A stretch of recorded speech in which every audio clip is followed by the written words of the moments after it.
India is such a melting pot of characters. I think that's also one reason why I found it very exciting. For me, Germany has become a little boring. Very welcoming. My in-laws are extremely cool. They are very spiritual in their own way. And my husband and a friend, a male friend of his, and we went to Chandni Chowk, and I was sandwiched between the two of them, actually. And still, I had a hand on my butt. I never had a culture shock when I came to India.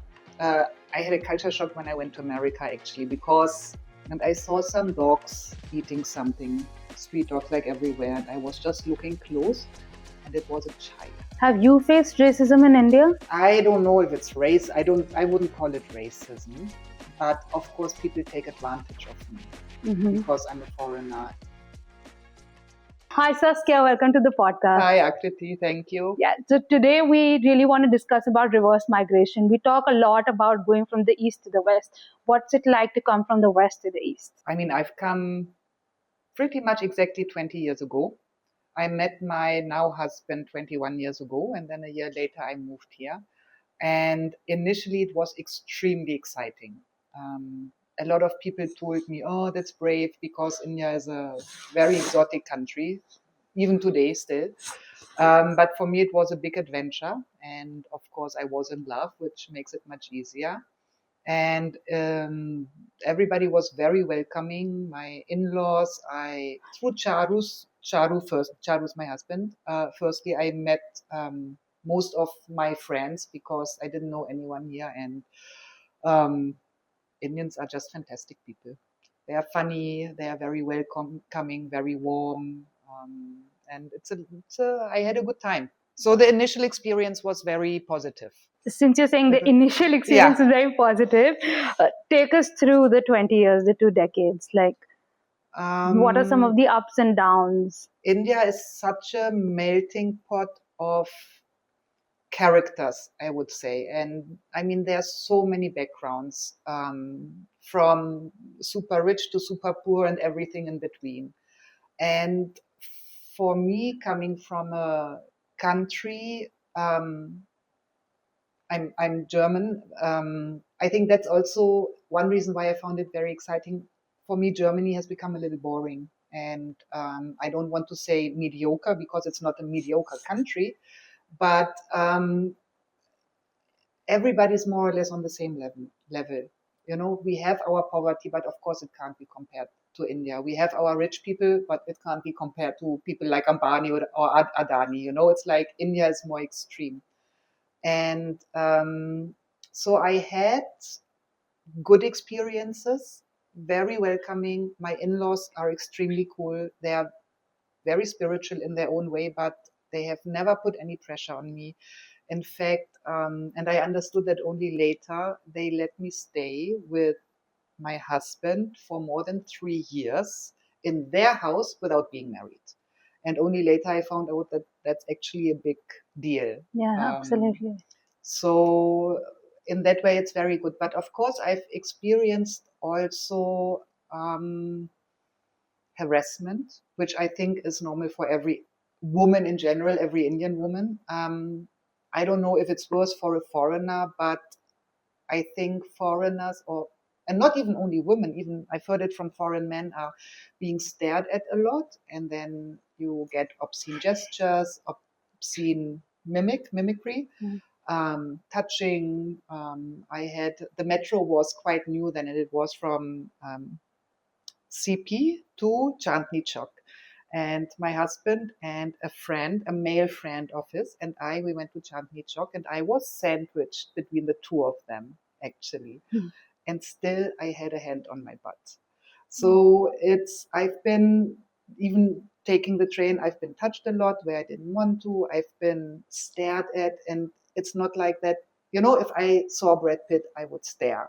But the moment I realized that he senses that I stare, I would look away and give him the privacy.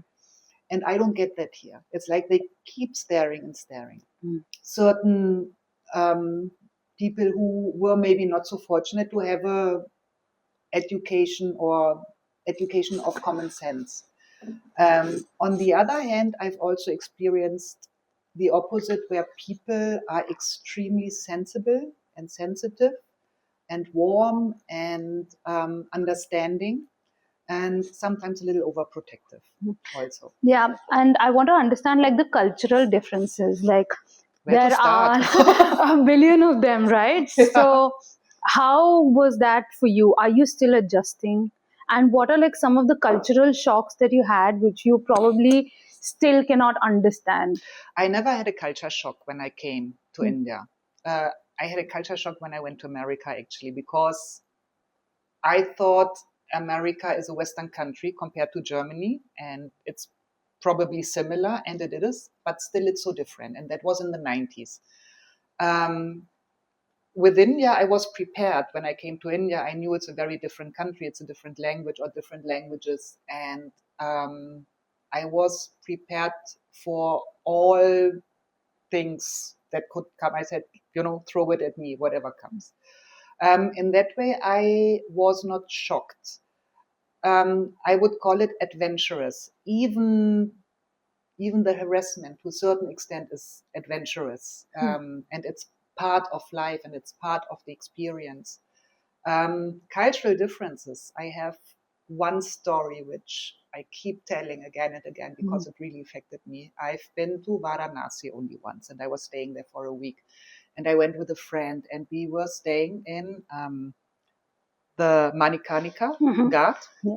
So there's a lot of cremation happening, and we was like, our hostel was right on the riverbanks, and so you had the smoke the whole day, and you were aware of the fact that it's bodies burning, and you were inhaling that the whole time, and bodies were being carried through the roads and gullies, and so one early morning we got up at 5 o'clock, and we were walking down the Ganges, and it was not daylight yet. And I saw some dogs eating something, street dogs like everywhere, and I was just looking close, and it was a child. It was a dead child. So that is something that you would not experience in Germany. And that is only one example. I mean, this is a very drastic I don't think that's example. very common. Just want to highlight that. No, I know. Yeah. But what I'm trying to say is that there are so many things happening in India that are not common. For me, maybe for you also. That is that was like I was completely numb. Basically, I didn't know what to make out of that. And it's one thing to see a body. Yeah. It's one thing to see a small child being eaten, like a dead child body being eaten by dogs. And then the whole background that comes with it. What family is this child from? Why is it lying there? Why didn't it get burned? And I know a lot of people can't afford the fire, so they dump or throw the bodies into the river, just like that. And like these cremations really have affected me a lot. I went to Puri once also, and a friend's mother had passed away, and we went to the cremation ground, and it was close to the sea, and Puri is also a very spiritual place. So you went to this cremation ground, and there were around 20 pyres burning. And there are these people who work there. I mean, somebody has to do the job, and they had these metal sticks, and they just kept turning the dead bodies. And because some people didn't have enough wood, and so it had to be. So because you asked about cultural differences, and so those things, I think maybe in that way, Germany is very protected.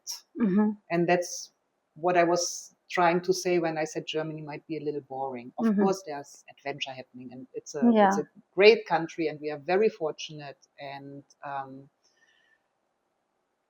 those are some examples. It didn't even shock me, but it concerns me a lot, or it affects me a lot till today, is the difference between rich and poor. And I have to quote Oprah Winfrey, even if I don't want to. But so when I went to Germany, I always described India as a country of extremes. But when she came to India a few years ago, she said it's a country of paradox, and I have to agree with that. It's actually, it's very difficult to put it into words, but I think people who travel to India and who spend some time here will understand it. I want to jump into some of the daily cultural experiences. I mean, I find it a luxury that basically almost every day everything is open. I mean, of course, you have office times. It's like a 5-day week, like for a bank or for offices, authorities. But it's extremely convenient. If we come to, I mean, for people that have a certain background, that have a certain intellect, that have a certain amount of money, life is extremely comfortable. Yeah. They don't have to do anything. One thing that I found very impressive, and I tried to take it back to Germany, but my dad didn't like it, is touching the feet of the elders. And I learned it from my husband, and in the beginning I was like, what is that? And I was explained the background, and so on a regular basis, not every day, of course, but quite often, I just, when I meet my in-laws, I touch their feet. We stay in the same building, so we see each other very often. But it's not become a habit for me. But what I've been told and what I've learned is that it's, first of all, it's an exercise for you. You have to bend down. Then it reduces your ego a little bit, because you have to lower your head to someone, and then it's also a show of respect. And I appreciate that. So I'm not doing it to everyone, but obviously. I do it regularly. Like if I meet my in-laws, siblings, or good friends, then I touch their feet, and I have not a problem with it at all. And I know a lot of people from the West, even some Indian people, look at it like, why are you doing this? And I've been told, like by elderly, don't touch my feet. They don't like it. You know, I know Kashmiris, they don't like their feet being touched. Another thing, when it comes to Indo-German, I think language is like very, very important. So the way now we're trying to promote and say that please do not go to Germany without like knowing German. At least, I mean, that's the notion, and I think it is very important from my experience as well. Really? Okay. Yeah, I face so much racism. You don't get jobs also. Okay. No, I know times have changed in Germany also. No, not for the Indians, I guess. Like you can't get any job. It has changed to the worse. That's what I was. Okay. Yeah. I was very concerned last year. There was an attack in one of the Christmas markets. Magdeburg. Magdeburg, exactly. Yeah. And a week later, my husband came to Germany to celebrate Christmas, and I went with him to our Christmas market, which is only 45 minutes from Magdeburg. And I was really concerned to take him, because the attacker was a person of color. And so is my husband, and he's dark-skinned also. You know, he's not like Punjabi, little South Indian. And so I spent way more time in India than in Germany. And I follow the news, obviously. Like, I mean, online you can read everything and see news. So I'm updated with most of the stuff, but of course I don't experience it. Yeah.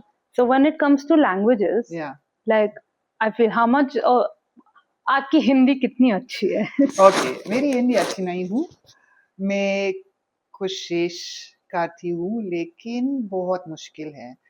मेरा problem है कि मेरा परिवार में वे हिंदी नहीं बोलते हैं, वे मराठी और कोंकणी बात कर रहे हैं. तो I have not many possibilities to speak Hindi actually, because within France we also mostly speak English. And did you ever feel the need कि आपको हिंदी की जरूरत है? क्या आपने किस वजह से हिंदी सीखा है? Hindi makes life easier. See, but I don't know how to say that in Hindi. But you don't think in today's case that is not a possibility in Germany, right? Like I think understanding at least a certain level of German is like a high requirement. What do you think? I mean, to be honest, I don't really know. I know from 20 years ago that not so many Germans were speaking English fluently. So that was a big reason. Like my father and my sisters speak very rudimentary English. But now, after 20 years, with the influence of media, television, film, MTV, whatever it is, way most people speak English than 20 years ago.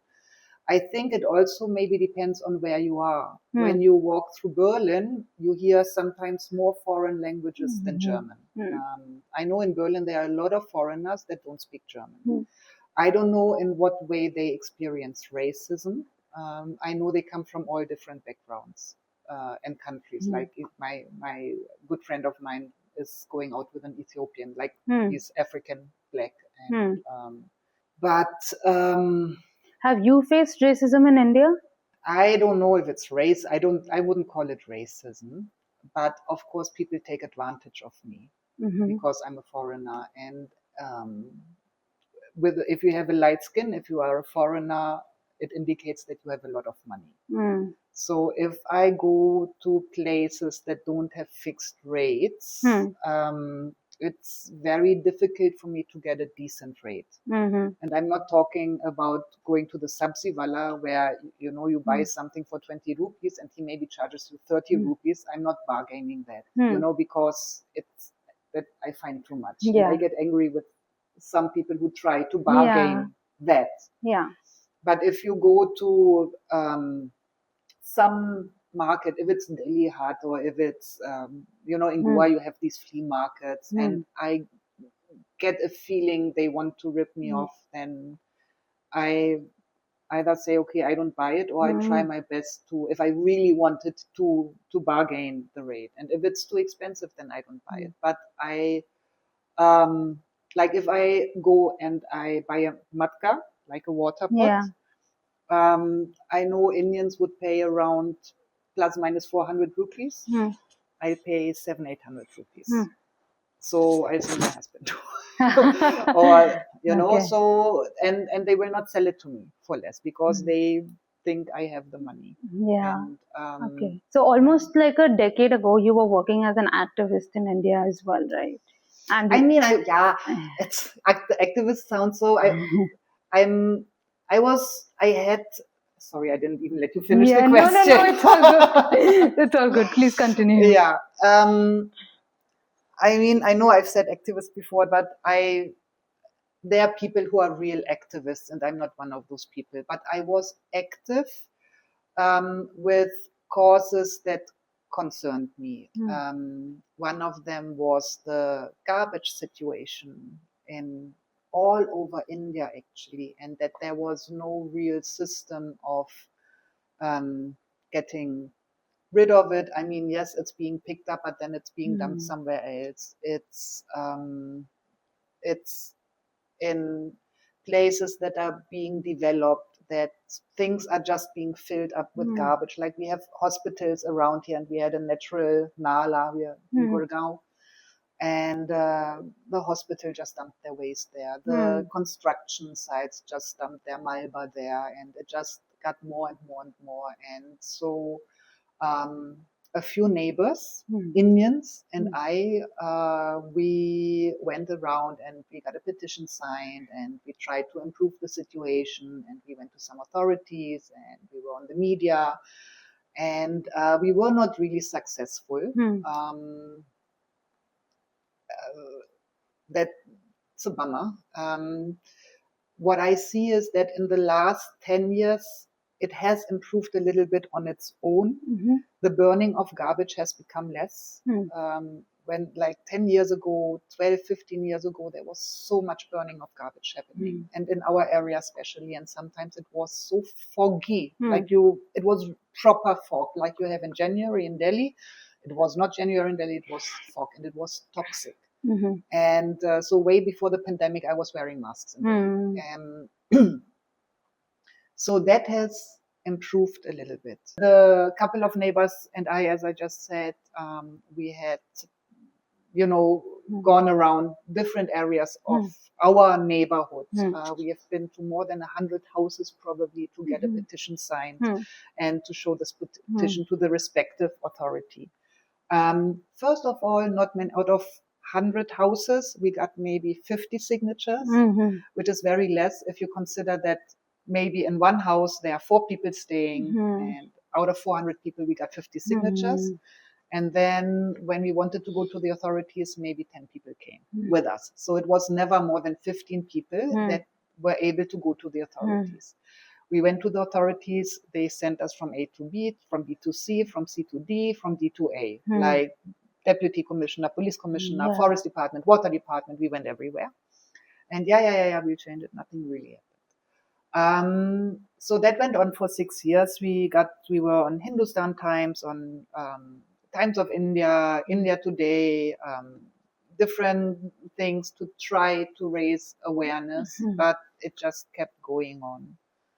And so the dumping of garbage just increased a lot. And at some point I was just, my God, this is so bad. So many trucks are coming. And I called the police.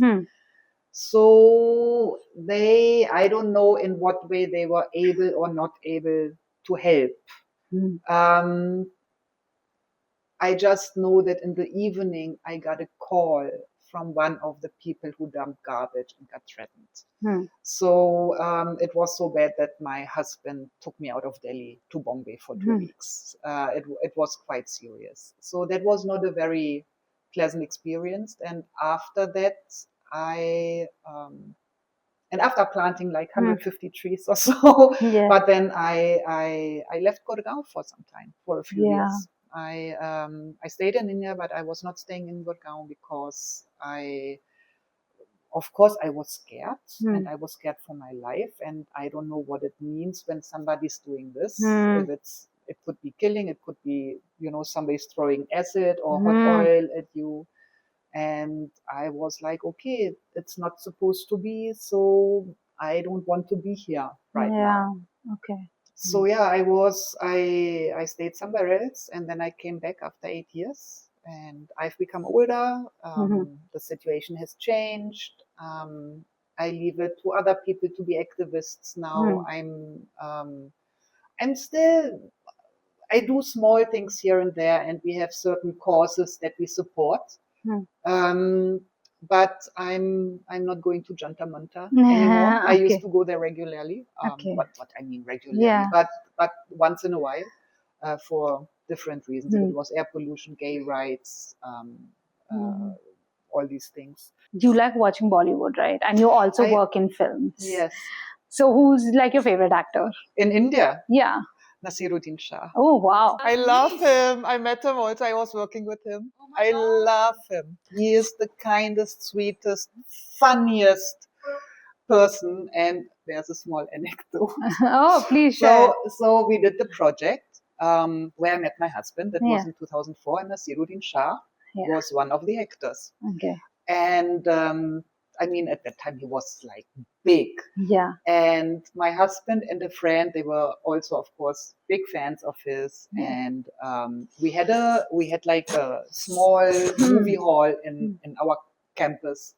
And so my husband and his friend went to Nasiruddin Shah and asked, also, I would have to ask my husband which film it was. But it was one of his films. We have it here. Would you watch it with us? Yeah. And he said, yeah, sure, we'll do it, on the weekend in the evening. So they organized it and they set up the bima or whatever it was. And I also went there, and it was in Hindi, and I didn't speak any Hindi and I didn't understand. But of course, I understood that Nasiruddin Shah is a big actor. I mean, that's what I've been told. I didn't know him, but that's what I've been told. And these 2 young men were really exciting. So we were sitting there and we were on the ground. It was not a proper movie hall, but we had like pillows on the ground, and I started watching. And then at some point it was like, Saskia, wake up. So Nasiruddin Shah woke me up because I was watching his film with him and fell asleep. Oh my and I was God. like, oh God. So he had a good humor, and like in the beginning it took me some time to fall asleep. And it's not because the film was bad, it's because we were like working 15, 16 hours a day and I was just exhausted.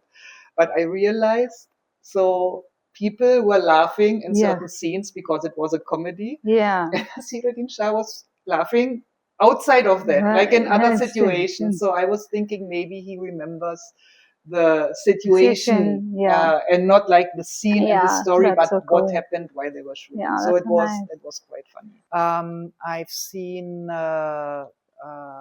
Angry Indian Goddesses. Oh, but love that movie. I worked on that Ooh, one. fancy. And I've seen Being Cyrus. I worked on a few, but it's small films, art house films. I'm not a spiritual person, but still I have an experience. Like I don't follow any gurus. I'm actually not a big fan of that.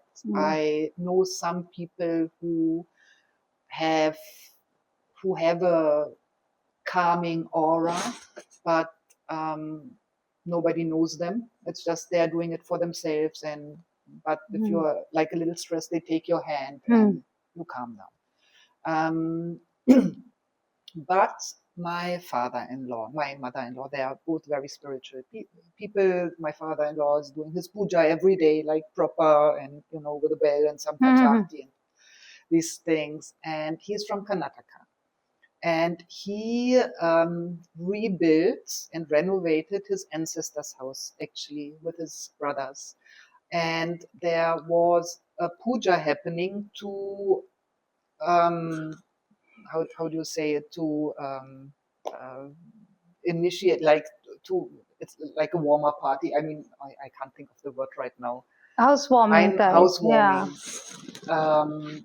And I think a lot of Indian households have their own god, ghost story, spirit story, and so do my in-laws. And for this spirit, partly was this puja also, and it went on for 5 days. So there was a small puja for 3 days and a big puja for 5 days. And the small puja was with 2 pandits.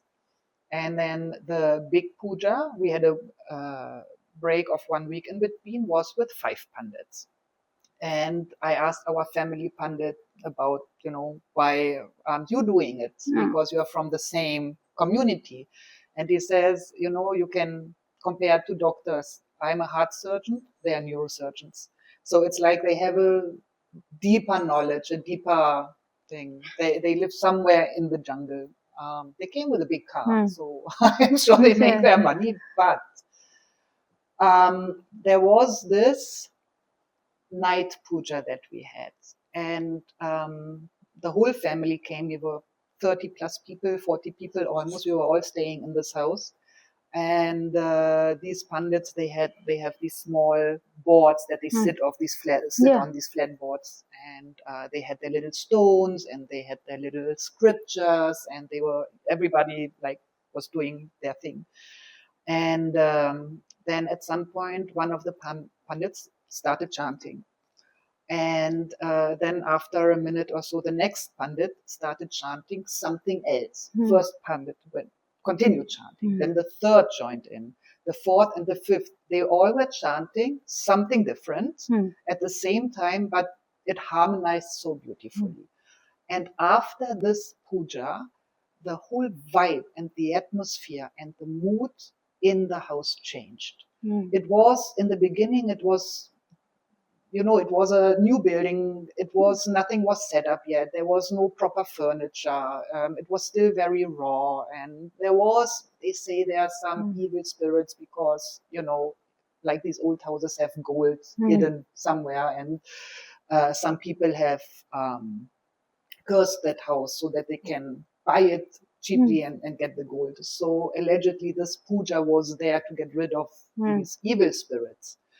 And I don't know what happened, but something happened, because the next day it seemed like the sun has enlightened that house. And I don't know what it is. Maybe it's just good vibes, this chanting. I still get goosebumps when I think of these 5 days, even though it was some village in Karnataka in the middle of nowhere in the jungle. And very simple, nothing. I mean, you couldn't even buy bread there, And that was really, really a very intense experience. So this one question that I ask all my guests in the end is, what is the one advice you have for someone who wants to go beyond the border? I think be curious. Be as adventurous as you can. Be courageous but careful at the same time. Be spontaneous, I think, and do it all with a big amount of humor. I think.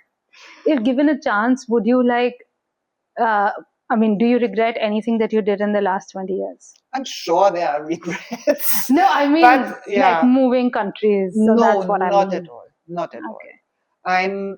Because I always had the chance to go back to Germany. And we even talked about it, my husband and I, if we should move to Germany.